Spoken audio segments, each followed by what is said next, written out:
જય ભીમ જય ચૈતન્ય મિત્રો. અમરેલી જિલ્લાના ઈશ્વરીય ગામના કાજલબેન વ્યાસ તેના 2 છોકરા મૂકીને બીજાને પ્રેમમાં ફસાઈને ભાગી ગયા. પછી તેને પછતાવો થયો. સમાધાન કરવા માટે મનસુખ રાઠોડને કોલ કર્યો. પૂરો વિડીયો જોવો. તેના વિશે તમારું શું કહેવાનું થાય છે કમેન્ટ કરીને જણાવો. હાલો હાલો જય માતાજી. જય માતાજી. મારા પપ્પાનું છું અત્યારે. હું કોટ સાસરે હતી. મારે છોકરા છે, એક બાપ બેબી. હા, આમાં તમારો અવાજ કપાય છે એટલે થોડો ટાવરમાં આવો ને. કોણ બોલો છો? હું અમરેલી જિલ્લાનું ઈશ્વરિયા ગામ છે, લુણીધાર, લાખાપતર ઈશ્વરિયા. લાખાપતર ઈશ્વરિયા. એક મિનિટ હો, ચાલુ રાખજો. હા. તમારું નામ શું છે? મારું નામ છે કાજલબેન વ્યાસ. મારા પપ્પાની વ્યાસ અટક છે અમારે. અમે બ્રાહ્મણમાં આવીએ. બ્રાહ્મણમાં? હા. ઓકે. શું આપણે શેનો પ્રોબ્લેમ શેનો છે? મારે ને મારા પતિને અવારનવાર ઝઘડા થતા ને મેં પછી બીજું પગલું ભર્યું હતું. મારાથી ભૂલ થઈ ગઈ છે. પ્લસ અત્યારે હું ક્યાંય નથી રહી. મને મારા છોકરા બહુ જ યાદ આવે છે. ઓકે. તમારું નામ શું કીધું? મારું નામ કાજલબેન વ્યાસ. કાજલબેન વ્યાસ. હા. ક્યાં સાસરે હતા પેલા?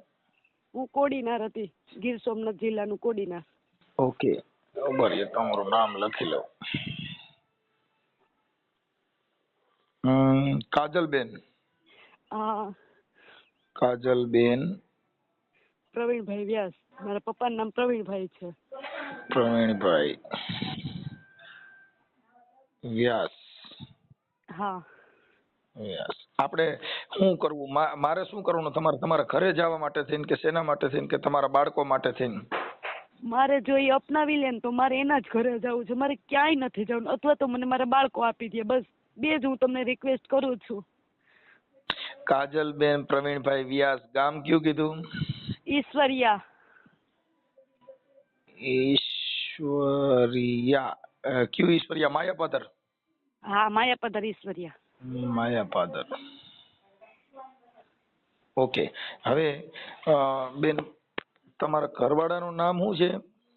એનું નામ છે હિરેન હસમુખભાઈ ભટ્ટ. હિરેન? હા હા, હિરેન. હિરેન હસમુખ ભાઈ ભટ્ટ. હા. ભટ્ટ બ્રાહ્મણ માં આવે ને? તો હા હા, ઈ પણ બ્રાહ્મણ માં જ આવે. હા, ભટ્ટ. એનું ગામ કયું છે? એનું ગામ છે કોડીનાર. ઓકે. એ તમારા પતિ છે? હા, હિરેન છે ને મારા પતિ છે. હા, હિરેન પતિ. અને કોડીનાર. કોડીનાર માં કઈ જગ્યાએ રહે છે? કોડીનાર માં રહે, સુગર ફેક્ટરી રોડ. સુગર હા. Factory road. Bansidhar society. Factory road. કયું કીધું? બંસીધર સોસાયટી. બંસીધર હા. સોસાયટી. હા. ઓકે. હવે આપણે પછી સમાધાન થાય તો ત્યાં ઘરે વ્યુ જવું છે? હા, ત્યાં જ જવું છે મારે. બીજે ક્યાંય જવું નથી. બસ કા મારા છોકરા આપી દે બસ. પણ મારા છોકરા બહુ યાદ આવે. કાંઈ વાંધો નહીં. તમારા બાળકો છે ને તમને મળી જશે. આના રહી જાવ. હવે આપણે તમારી દીકરી દીકરાનું નામ શું છે? મારા બેબી નું નામ છે હીરવા. હીરવા. હીરવા દીકરી. હા. દીકરી હીરવા. અને દીકરાનું નામ? એનું નામ છે કિશન.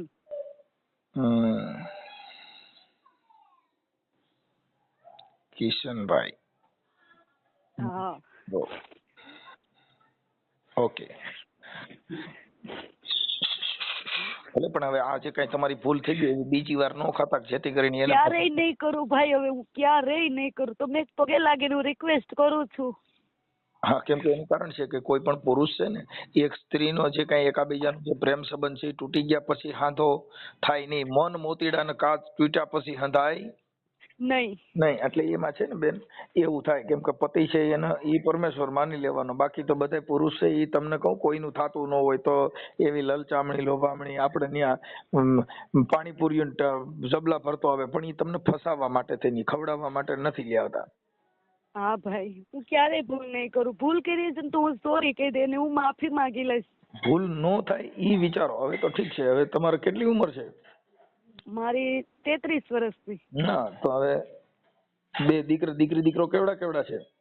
મારી બેબી છે ઈ 12 વર્ષની છે ને બાબો છે ઈ 10 વર્ષનો છે. ઓકે. હા તો પછી હવે આવડા દીકરા થઈ ગયા પછી આપણે ભૂલું ખાઈએ તો વ્યાજબી ન કહેવાય. હવે નો જ કહેવાય. હા એટલે એવું થોડુંક નહીં કરવાનું. એટલે એમાં થોડુંક હું કાંઈ વાંધો ને તમારા ઘરવાળાને સમજાવું છું, બને ત્યાં સુધી તમારું એડજસ્ટ કરાવી દઉં છું. પણ બને ત્યાં સુધી દીકરી છે ને ભાઈ, તમે તમારું ઘર જે પુરુષ સાથે સ્ત્રીનો એક પ્રેમ હોય છે ઈ એના બાળક થાય ને પછી ઈ પુરુષનો પ્રેમ એના બાળકમાં હમાઈ જવો જોઈએ. એને માં, એને આ જગત માં કહે છે. હા હા પછી આપણા 2-3 સંતાન થઈ ગયા પછી પણ જો પુરુષ બદલાવવામાં રહી તો ઈ એક આ ભારત સંસ્કૃતિની હનન થાય. હા હા કેમ કે તમે તમારા બાળકોના સંસ્કાર, હવે અત્યારે જે દીકરી છે એ દીકરીને તેમ થાય ને ભાઈ મારી માએ આવું પગલું ભર્યું હતું, દીકરાને એમ થાય કે મારી માએ આવું પગલું ભર્યું હતું, તો એને તો આખી જિંદગી મેણું મારે સાંભળવાનું ને. હા ઈ તો છે જ ને. ક્યાંય જાય તો શું થાય, ભાઈ તારી માએ શું હારા કર્યા હતા, હા તારી માં ક્યાં હારી હતી. એક શબ્દ, કેમ કે તમે 80 વર્ષ જીવો ને ઈ ઇજ્જત ખોવામાં 5 જ મિનિટ થાય. ઈ તો બરાબર છે. તમે તમારી ઇજ્જત બનાવવામાં આખી જિંદગી તમે ભૂણી નાખો ને ત્યારે તમે એક મીરાબાઈ નું પાત્ર ભજવી શકો, પણ ઈ મીરાબાઈ માંથી હલકું થવા માટે થઈને 10 જ મિનિટ જોઈ. આ સોશિયલ મીડિયા ની અંદર આવી જાય ફલાણી બાઈ આવું ભૂંડું કામ કર્યું. હા એટલે બને ત્યાં સુધી સ્ત્રીની એક મર્યાદા, સ્ત્રીનું જીવન ઊંચું હોવું જોઈએ જેથી કરીને એક સુખ માટે ક્ષણિક સુખ હાટું થઈને જિંદગી નો ખોવાય. હવે ક્યારેય ભૂલ નહીં કરું. આગળના વિચારમાં ક્યારેય ભૂલ નહીં કરું. ઓકે એટલે હવે તમને તમારા બાળકો યાદ આવે છે ને? બહુ જ યાદ આવે છે.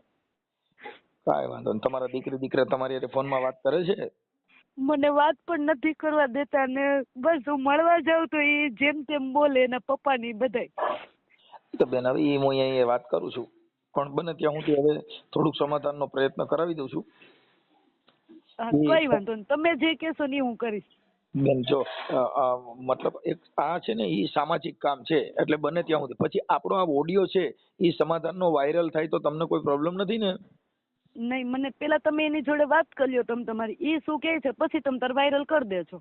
હા ઈ તો હવે એના મોબાઈલ નંબર બોલો જી ને ભાઈ આપણે તમારા પતિના. મારા ફોન નંબર અને ફોટો ને એવું બધું નાખ્યું છે તમને. વોટ્સઅપમાં મોકલ્યું? હા વોટ્સએપમાં મોકલ્યું છે તમને. હા અમારા ચારેયનો ફોટો મોકલા છે. જી હવે એમાં છે ને બેન હું એની હારે વાત કરું છું પણ સમાધાન થઈ જાય તો પછી આગલું નહીં જોવાનું હો. ભૂતકાળ ભવિષ્યકાળની વાતો નહીં કરવાની. હાલ વર્તમાનમાં જે બની ગયું એમાં નહીં પડવાનું. કાંઈ બનવાનું છે એમાં નહીં પડવાનું. હાલ વર્તમાન હવે કેવું જીવવું છે એમાં ધ્યાન દેવાનું. 100%. હા ભૂતકાળ ભવિષ્યકાળ ને વર્તમાન કાળ આ 3 કાળની અંદર હાલ વર્તમાન કાળમાં ધ્યાન દેવાનું. અત્યારે આપણે વર્તમાન કાળની વાતો કરી છે, અટાણે હમણાં હારા ભૂંડા બોલવા માંડો તો એમાં ભૂતકાળ કે ભવિષ્યકાળ આપણને રોકશે નહીં. હા એટલે ભૂતકાળનું જે થઈ ગયું છે એ ભૂલી જવાનું. થવાનું છે એમાં ધ્યાન નથી દેવાનું. હાલ હવે કેવું જીવી રહ્યા છીએ, કેવું બોલી રહ્યા છીએ એની ઉપર થોડુંક પ્રહાર આપવાનો. હા ભાઈ. હા એટલે હું બને ત્યાં સુધી તમારા ઘરવાળા હારે વાત કરું છું. હા પણ આપણે તમારા લગ્ન થયા ને કેટલા વર્ષ થયા? મારા લગ્ન ને 12મું વર્ષ ચાલે છે. 12 વર્ષ? હા ઓકે. આ ભૂલ ખાધી એને કેટલા વર્ષ થયા? એને તો વધી 6 મહિના નથી, 5 મહિના થયા. હા એટલે તમે ત્યાંથી ભાગી ગયા તા, શું કર્યું તું? હા ત્યાંથી મને ઓલા છોકરાએ મને લાલચ આપી હતી ને હું આમ કરી દઈશ આમ કરી દઈશ એટલે હું એનામાં ફસાઈ ગઈ હતી. બાકી મારે બીજો કઈ પ્રોબ્લેમ નતો. અને પછી તો માનસિક ટોર્ચર તો અત્યારે સમય છે બધા આપતા જ હોય ને. માનસિક ટોર્ચર ઈ તો નહીં આપે એવું કઉ છું. શું નામ છે આપણે? હિરેનભાઈ. હિરેનભાઈ ભટ્ટ હારે વાત કરું છું. તમારા દીકરા હારે પણ વાત કરું છું. ઓકે. અને બને ત્યાં સુધી આમાં તમારા સસરાની છે કે નથી? અહીંયા છે, બધાય છે. બરાબર. આ મારા મોબાઈલ નંબર ક્યાંથી લીધા હતા? મને યુટ્યુબ ઉપરથી હું તમારો જોતી હતી ને વિડીયો એટલે મેં એમાંથી લીધા હતા તમારા નંબર. કાંઈ વાંધો નહીં. સારું ભલે. આપણે અત્યારે અહીંયા રહ્યો છો ત્યાં તો કેમ અત્યારે બરાબર હાલે છે ને તમારા મમ્મી પપ્પાને બધાને? મારા મમ્મી પપ્પાની પરિસ્થિતિ સાવ વીક છે છતાંય આપણે આપણી રીતે રહેવાનું. ઠીક કાંઈ વાંધો નહીં, બને એટલું અમે તમને સહકાર આપશું. પણ હવે સારા રસ્તે તમે તમારું ઘર બાંધી લ્યો એવું અમે ભગવાન બુદ્ધ પાસે પ્રાર્થના કરી કે તમારું આગળ હાલતું જાય. અને બને ત્યાં સુધી આવા માણસો હારે નહીં રહેવાનું બેન. જો આ ઇન્સ્ટાગ્રામ ની અંદર રીલું મૂકે, ફોટા મૂકે અને રાજા રાવણ જેવા તમને કહું ફોટા મૂકે, પણ ઈ છે ને ઈ એક ફિલ્ટર ની અંદર એવો ફોટો આવે. હા ભાઈ, રિયલ એવું હું હતું. ક્યારેય ભૂલ નહીં કરું, ભવિષ્યમાં ક્યારેય મારી ભૂલ નહીં થાય. કેમ કે રિયલ એવું હોતું નથી. જે હા. પિક્ચર નું જીવન છે ને એ અલગ છે, રિયલ જીવન અલગ છે. હા વાતું કરવી ની હેલી છે પણ રહેવું એ કઠણ છે. હા ભાઈ. હા, કેમ કે કહેણી મિશ્રી ખાંડે રહેણી તાતા લો, કેવું ને એ તો દળેલી ખાંડ જેવી વાતું છે. હા, જીવન જીવવું બહુ કઠણ છે. હા. એટલે જીવનની અંદર ચડ ઉતર આવે, તડકો છાંયો આવે, આ બધું સહન કરો ને ત્યારે આ જીવન પાર ઉતરી શકાય. એટલે ના સંસાર કીધું. આ સંસાર છે ને એમાં 9 પ્રકારના સાર નીકળે ને સંસાર કહેવાય. હા. હા, એટલે થોડુંક એમાં બને ત્યાં સુધી સહન શક્તિ કરી અને આપણા બાળકોનું આપણું ભવિષ્ય જોઈ અને જીવવાનું. બસ મારા છોકરા થકી જ, મારે જે કઈ કરું મારા છોકરા થકી જ મારે કરવાનું છે. કાંઈ વાંધો નહીં. તમારા ઘરવાળા હારે વાત થઈ હતી એક વાર હમણાં? નહીં, હમણાં કરી જ નથી. ઠીક. હું એમની હારે વાત કરું છું, હિરેનભાઈ ભટ્ટ હારે, કોડીનાર થી. બરાબર, બને ત્યાં સુધી સમાધાન થાય તો એકાબીજા સારી રીતે રહેજો એવું હું તમને. હા, કઈ વાંધો નહીં. અને આ ઓડિયો તમારો વાયરલ કરું છું, તમારા ઘરવાળા હારે વાત કરું છું. આમાં તમે તમારા ઘરવાળાના મોબાઈલ નંબર ને નાખી દીધા? હા, બધું નાખી દીધું છે, ફોટા ને નંબર બધું. ઓકે. હો. હા ભાઈ. હેલો. કોણ બોલો? હેલો. હા, કોણ બોલો? હાલો. હેલો. કિશનભાઈ બોલો છો? હે કિશન? હા બોલો. કિશન બોલો તું? હે? કિશન બોલો ને, કિશન. હા. કિશનભાઈ મજામાં? હા. કેટલામાં ભણો છો? અમે ચોથું. ઠીક.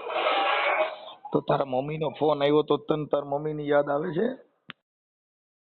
મિત્રો, આખું કોલ રેકોર્ડિંગ સાંભળ્યું. આજના સમયમાં લાલચમાં ફસાઈને ઘણાની જિંદગી બરબાદ થઈ ગઈ છે. તો કાજલબેન વ્યાસનું સમાધાન કરવા માટે આ વિડીયો તેના પતિ સુધી પહોંચાડો વિનંતી. અને આવી લાલચમાં ફસાવ અને આવા વિડીયો જોવા માટે અમારી ચેનલને લાઈક કરો, શેર કરો અને સબસ્ક્રાઈબ કરો.